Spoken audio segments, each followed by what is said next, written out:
श्री स्वामी समर्थ. श्री गुरुदेव दत्त. ब्रह्मांड नायक सद्गुरू श्री स्वामी समर्थ महाराज आणि दत्तगुरू यांच्या प्रतिमेस त्रिवार अभिवादन करून आजच्या व्हिडिओला सुरुवात करूयात. आजच्या व्हिडिओमध्ये आपण स्वामींचा एक दिव्य मंत्र श्रवण करणार आहोत. हा मंत्र ऐकणाऱ्याचं नशीब अवघ्या काही मिनिटात बदलतं. हा मंत्र ऐकणाऱ्याला त्यांच्या आयुष्यात प्रगती करण्यापासून थांबवणं अशक्य होतं. ओम द्राम श्री स्वामी समर्थाय नमः. हा मंत्र तुम्हाला आता सहज दिसला असेल, पण लक्षात ठेवा, स्वामी समर्थ सहज कोणालाच बोलावत नाही. तुम्ही इथे आलात म्हणजे आज स्वामी समर्थांनी तुम्हाला खास बोलावलं आहे. या मंत्रात आहे दिव्य गुप्त ऊर्जा, जी तुमच्या आयुष्यातील संकटे, अडथळे, ग्रहदोष, नशिबाची कुलप आणि अपयश क्षणात भस्म करू शकते. ज्यांनी हा मंत्र मनापासून ऐकला त्यांच्या आयुष्याची दिशा एका क्षणात बदलली. पण एक गोष्ट लक्षात ठेवा, हा मंत्र फक्त ऐकायचा नसतो, तर हा मंत्र आपल्या अंतर्मनात साठवायचा असतो. शक्य झाल्यास जसा वेळ मिळेल तसा नित्य मनापासून श्रवण पठण करायचं असतो. हा व्हिडिओ शेवटपर्यंत पूर्ण ऐका, कारण शेवटी मी तुम्हाला स्वामी समर्थांचा मंत्र प्रयोग कसा करावा हे सांगणार आहे, जो इंटरनेटवर कुठेही सापडणार नाही.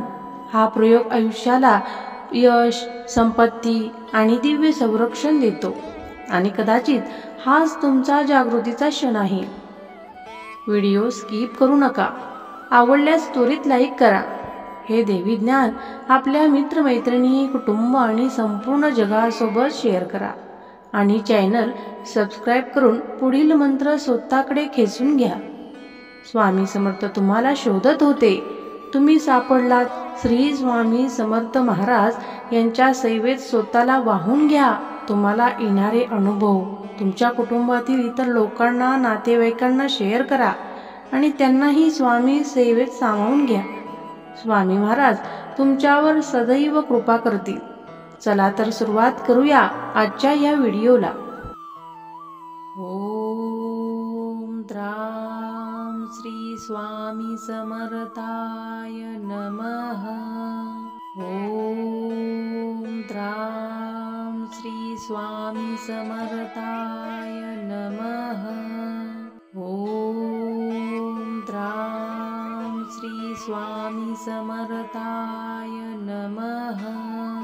ओम द्राम श्री स्वामी समर्थाय नमः.